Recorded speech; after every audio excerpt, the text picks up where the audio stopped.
오늘 우리에게 주신 하나님의 말씀은 누가복음 13장입니다. 이 아침 함께 묵상할 하나님의 말씀은 누가복음 13장 말씀입니다. 할렐루야. 오늘도 이 아침에 주님의 은혜가 우리에게 가득하기를 축원합니다.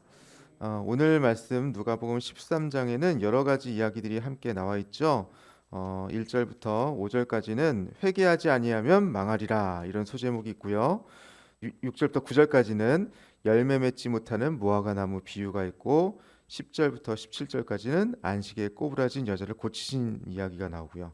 18절부터는 21절까지 겨자씨와 누룩 비유, 22절부터 30절까지는 좁은 문으로 들어가길 힘쓰라, 31절부터 35절까지는 선지자들을 죽이는 예루살렘아, 이런 소제목들이 계속 이어지고 있습니다.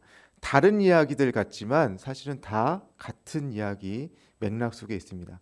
지금 예수님이 9장 이후에 어디를 향하고 있죠? 지금 예루살렘으로 향하고 있습니다. 예루살렘을 향하고 있고요. 또 여러분 이전에 들으셨겠지만 누가복음이 강조하는 여러 가지 것들이 있어요. 그 중에 특별히 누가복음이 강조하는 것들 중에 병자에 대한 관심, 가난한 자에 대한 관심, 그죠? 아픈 환자에 대한 관심, 그리고 또 여성에 대한 관심, 이런 것도 여기 나오고 있고요. 또 회개에 대한 얘기가 나오고 있습니다.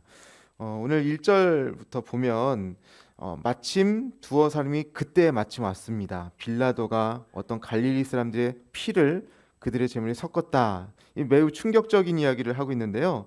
여러 명의 갈릴리 사람들이 빌라도에 의해서 살해를 당했다는 겁니다. 요세푸스라는 사람의 기록을 보면 뭐 당시에 3천 명이나 2만 명 이런 유대인들이 유월절 제사를 드리면서 죽었다, 뭐 이런 기록도 있다고 해요. 그러니까 이렇게 학살당했다는 기록도 있는데 이런 것처럼 이런 일들이 가끔씩 일어났던 것 같습니다. 그런데 이 사람들이 무엇에 관심을 갖고 있냐면 그 사람들이 어떤 죄를 지어서 죽은 것 같다는 것에 관심이 있다는 것이죠.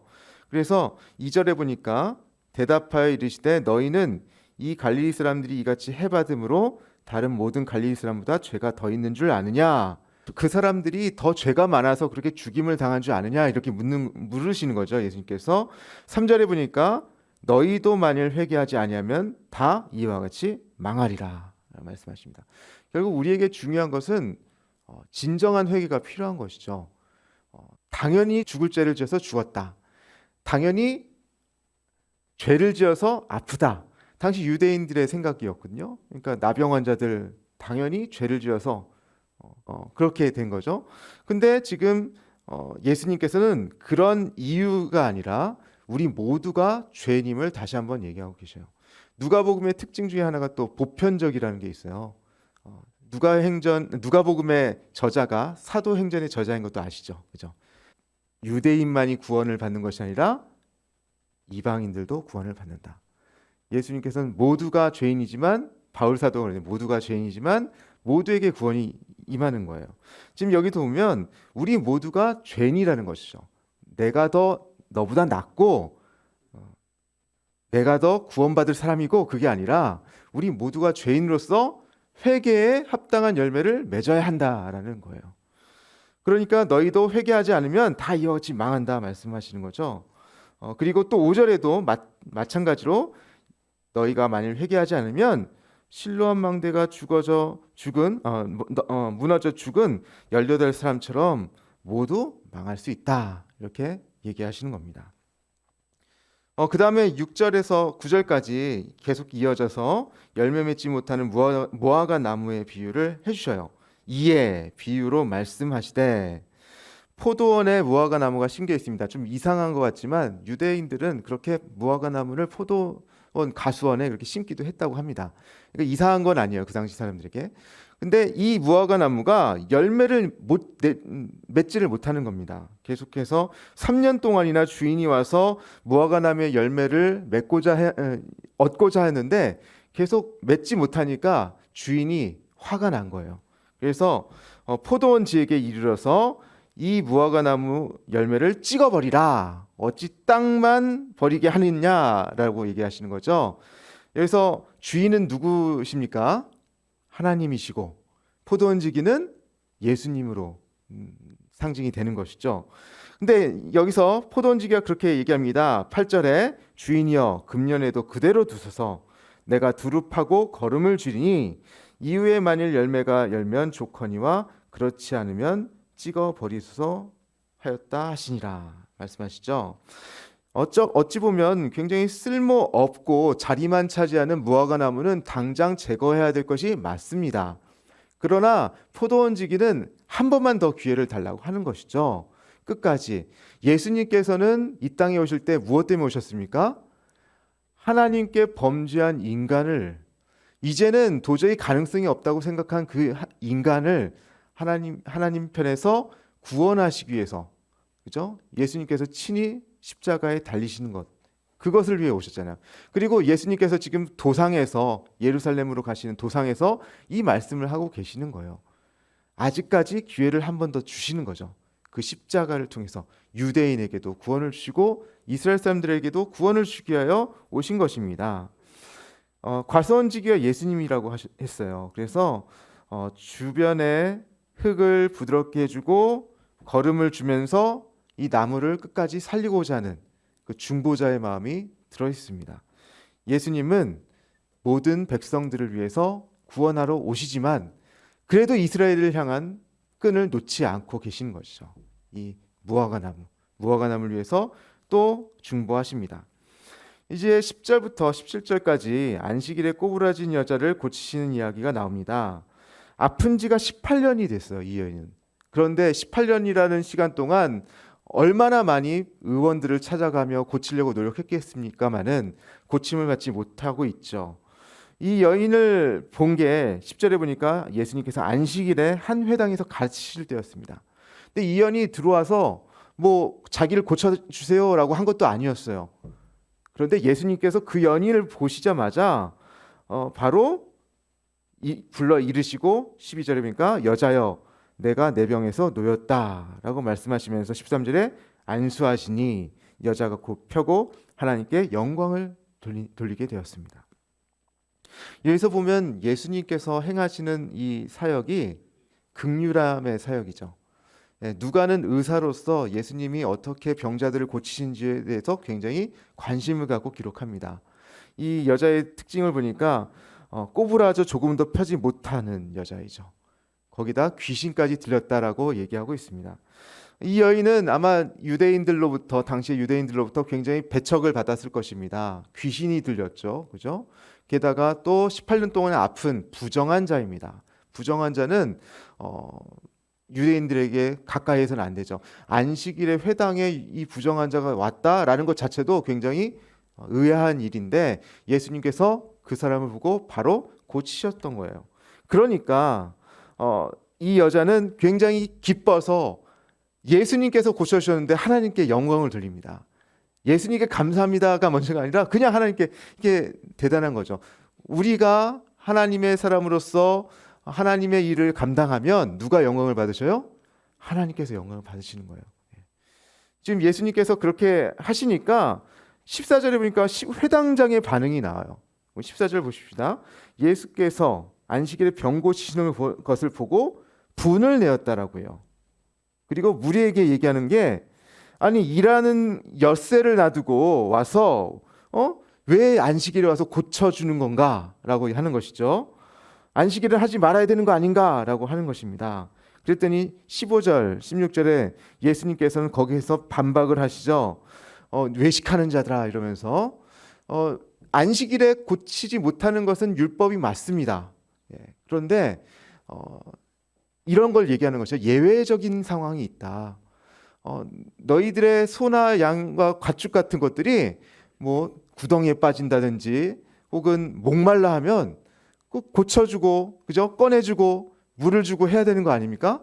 거기에 대해서는 예외적인 조항들이 율법에 또 있었어요. 그런데 이렇게 18년 동안이나 고통받는 여인이 지금 고침받을 기회를 보면서 고침을 받았는데 어떻게 회당장이 얘기하고 있는 것이죠. 예수님을 비난하면서 안식일에 고쳐야 되는데 지금 이렇다는 것이죠. 그러니까 16절에 보니까 18해 동안 사탄에게 매임받은 이 아브라함의 딸을 안식일에 매임해서 푸는 것이 합당하지 않느냐. 안식일은 그런 사탄에서 매인받은 죽음의 권세에 매여 있는 이 여인을 고치는 날로서 적합한 날이죠. 우리가 예배를 드리러 오는 주일, 그죠? 예배를 드리는 주일이 뭐 하는 날입니까? 하나님께 영광을 올려드리는 날이잖아요. 그 영광을 올려드리면서 하나님을 찬양하는 날로서 사탄의 권세가 떠나가는 것처럼 좋은 것이 어디 있습니까? 그런데 회당장은 왜 그럼 이런 말을 하고 있을까요? 회당장은 시기심도 나고 자기가 회당을 딱 주관하고 있으면서 이 회당에서 자기를 바라보고 있어야 하는데 지금 예수님을 바라보니까 화가 나는 것이죠. 마찬가지로 바리새인들이나 다른 종교 지도자들도 마찬가지입니다. 자신들이 종교 지도자로서 조명을 받고, 그죠? 또 칭송을 받고 그런 것들을 은근히 즐겨하고 있는데 예수님께서 주목을 받으시니까 지금 속에서 화가 나고 시기심이 일어나고 또 그런 것이죠.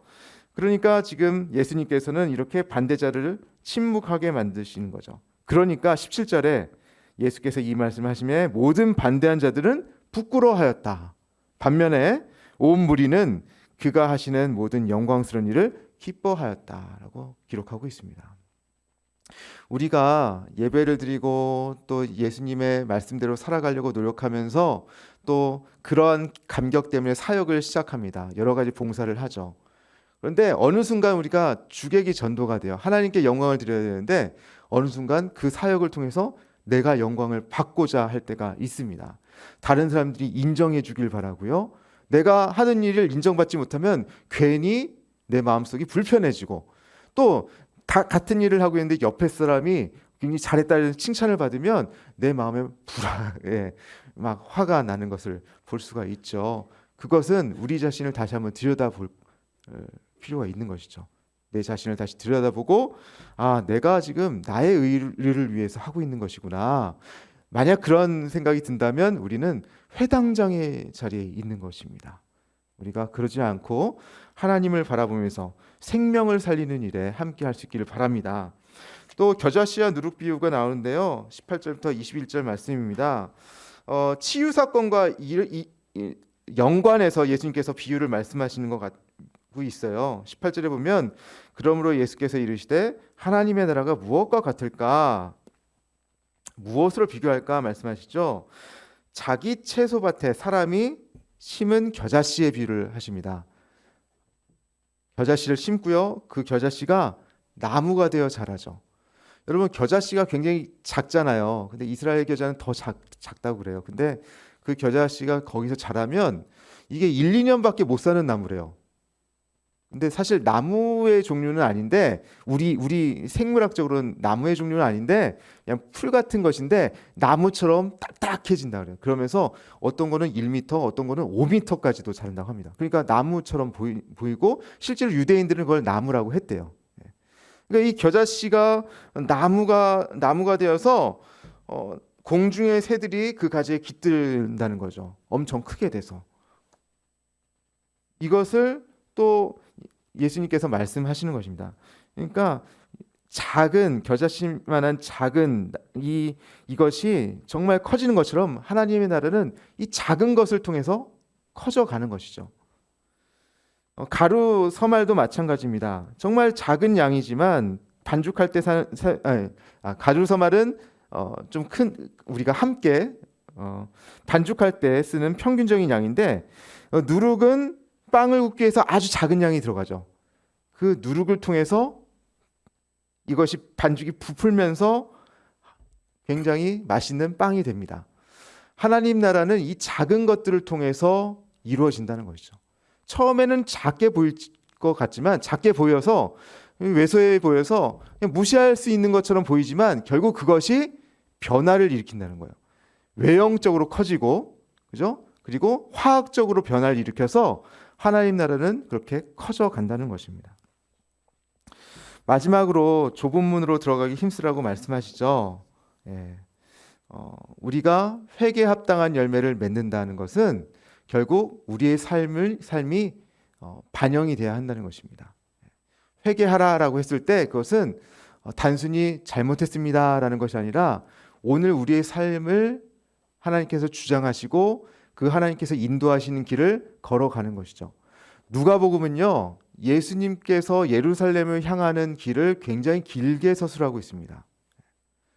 그리고 그것을 통해서 독자들에게 무엇을 얘기하느냐, 오늘 우리에게 무엇을 얘기하느냐, 예수님과 같이 십자가를 향해서 걸어가라는 것이죠. 너희들이 작은 겨자씨와 같고 누룩 같을지라도 예수님처럼 그 길을 걸어갈 때 너희가 하나님 나라의 겨자씨가 될 수 있다. 너희가 하나님 나라의 누룩이 될 수 있다. 좁은 길을 걸어가라 라고 말씀하시는 것입니다. 그럴 때 우리가 하나님의 나라를 확장할 수 있는 것이죠. 그 좁은 문으로 들어가지 못한 사람들은 28절에 보니까 밖에서 쫓겨나고 슬피 울며 이를 갈고 하는 것이죠. 네. 그리고 우리가 마지막 31절부터 35절은 선지자들 죽이는 예루살렘아라는 제목으로 나와 있는데, 예루살렘으로 향하는 그런 예수님을 향해서 방해하는 헤롯이 나오는 것입니다. 그러나 그럼에도 불구하고 그런 방해를 에도 불구하고 예수님의 예루살렘을 향하는 그 길은 멈추지 않습니다. 그리고 예수님께서 누구도 방해하지 못하도록 자신의 사명을 분명히 하시면서 나아가고 계시죠. 그러면서 예루살렘을 향해서 애통해 하십니다. 이 34절을 보니까 예루살렘아 예루살렘아 선지자들을 죽이고 내게 파송된 자들을 돌로 치는 자여, 암탉이 제 새끼를 날개 아래 모음같이 내가 너희의 자녀를 모으려 한 일이 몇 번이냐, 그러나 너희가 원하지 아니하였도다. 예루살렘은 예루살렘 백성들을 얘기하기도 하지만 바로 이스라엘 전체 유대인들을 얘기하는 것이죠. 그 유대인들이 하나님께서 지속적으로 말씀하시지만 하나님을 바라보지 못하고 예수님을 바라보지 못하고 결국 하나님의 뜻에 어긋나는 행동을 하게 됩니다. 구원을 거부하는 것이죠. 예수님을 곧 십자가에 매달아 죽이게 됩니다. 그럼에도 불구하고 예수님께서는 그 사역을 끝까지 감당하시죠. 그리고 35절에 보니까 보라 너희 집이 황폐하여 버림받으리라, 내가 너에게 이르니 너희가 주의 이름으로 오시는 이를 찬송하리로다 할 때까지는 나를 보지 못하리라 하시니라. 예루살렘이 이제 파괴되고 결국 유대인도 흩어지게 될 것입니다. 그러나 이것을 통해서 우리 사도행전을 보다시피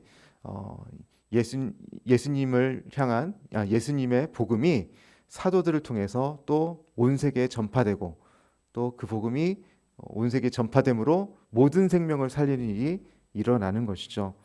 오늘 우리가 이 말씀들을 통해서 함께 또 생각해보고 또 우리의 삶을 다시 돌아보고 또 회개하면서 주님께서 주시는 십자가, 주님께서 걸어가신 그 예루살렘을 향하신 또 좁은 길, 그것들을 함께 걸어갈 수 있기를 주님의 이름을 축원합니다. 우리 함께 기도하길 원하는데요. 우리가 누가복음에서 말하는 회개에 합당한 삶, 그것을 통해서 열매 맺는 삶을 우리가 얻기 원합니다라고 고백했으면 좋겠습니다.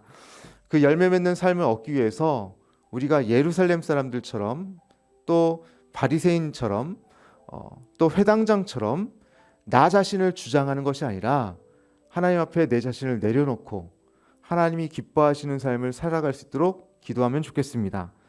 좁은 길로 걸어가고 열매 맺는 삶을 살 수 있도록 하나님 우리의 삶을 주장하여 주옵소서. 함께 기도하시고요. 또 우리 교회를 위해서 기도할 텐데 이제 항존지 선거가 얼마 남지 않았습니다. 하나님께서 예비하시고 하나님께 순종하면서 정말 좁은 길을 걸어가고 있고 또 자신을 향하신 하나님의 뜻이 무엇인지를 분명히 인식하면서 열매 맺는 그런 사람들을 항존직으로 선출되게 하여 주옵소서. 우리 교회를 위해서 섬길 수 있도록 도와주시옵소서라고 우리 함께 간절히 기도하겠습니다. 하나님 아버지 감사합니다. 오늘 우리에게 말씀을 통해서 하나님께서 주신 은혜를 다시 한번 고백드립니다. 하나님, 우리가 단순히 우리를 위해서 살아가는 것이 아니라 나 자신의 의의를 위해서 살아가는 것이 아니라 주님께서 걸어가신 길을 인식하면서 오늘 우리에게 주신 하나님의 은혜를 가지고 예루살렘을 향한 예수님처럼 십자가를 향해서 좁은 길을 향해서 좁은 문을 향해서 나가는 우리 모두가 될 수 있도록 도와주옵소서. 하나님 아버지, 정말 그 좁은 문, 좁은 길을 위해서 우리 주변에 있는 사람들도 바라보기 원합니다. 정말 생명을 살리는 일에 헌신하게 하시고, 아버지, 우리가 작지만 큰 일들을 감당할 수 있는, 작지만 하나님 나라를 위해서 커져갈 수 있는 화학적인 변화를 일으킬 수 있는 우리 모두가 될 수 있도록 도와주옵소서. 하나님, 주님께서 함께 하셔서 우리가 정말 순종하면서 아버지 거룩하게 살아가면서 하나님 보시기에 합당하게 살 수 있도록 도와주시기 원합니다. 주님께서 도와주시는 은혜로, 오늘 함께 하시는 그 은혜로 살아갈 수 있도록 도와주시고, 아버지 주님을 바라볼 수 있도록 도와주셔서 항존직 선거가 있습니다. 하나님께서 예배하시는 이 은혜 있는, 은혜 충만한 사람을 아버지 선출될 수 있도록 도와주시옵소서. 주님, 우리가 또 그것을 바라볼 수 있도록 도와주시고 꿈꾸게 하시고, 칭찬받는 사람, 교회를 잘 섬길 수 있는 사람을 아버지 선출할 수 있도록 도와주옵소서. 겨자 씨와 같은 작은 일꾼들이 아버지 정말 이 교회를 아버지 하나님 나라로 넉넉하게 키워갈 수 있도록 도와주시옵소서. 우리의 변화를 이끌어 주시옵소서. 주님 함께 하실 것을 믿습니다. 하나님 아버지, 감사합니다. 주님께서 주신 은혜를 사모하며 이 자리에 우리가 나왔습니다. 주님, 우리가 단순히 주님만을 바라보고 오늘 나만을 위해 살아가는 인생들이 아니라 주님께서 우리에게 구하시는 것이 무엇인지를 바라보고 그 뜻을 이루기 위해서 살아가는 자기 십자가를 지는 우리 모두가 될 수 있도록 도와주옵소서. 예수님께서 걸어가셨던 그 길을 함께 걸어가며 예수님과 동행하는 삶이 될 수 있도록 도와주옵소서. 열매 맺는 오늘이 될 수 있도록 도와주옵소서. 겨자 씨와 같은 작은 우리라 할지라도 하나님 나라를 위해서 헌신할 때 큰 일들을 감당할 수 있도록 도와주옵소서. 하나님, 또한 정말 예수님께서 바라보셨던 그 생명을 살리시기 위해서 이 땅에 오셨던 것처럼 우리 모두가 우리 주변에 있는 구원받아야 될 생명을 바라보게 하시고 그들을 위해서 우리의 손을 건네는 그런 소중한 한 날이 될 수 있도록 도와주옵소서. 예수님의 이름으로 기도합니다. 아멘.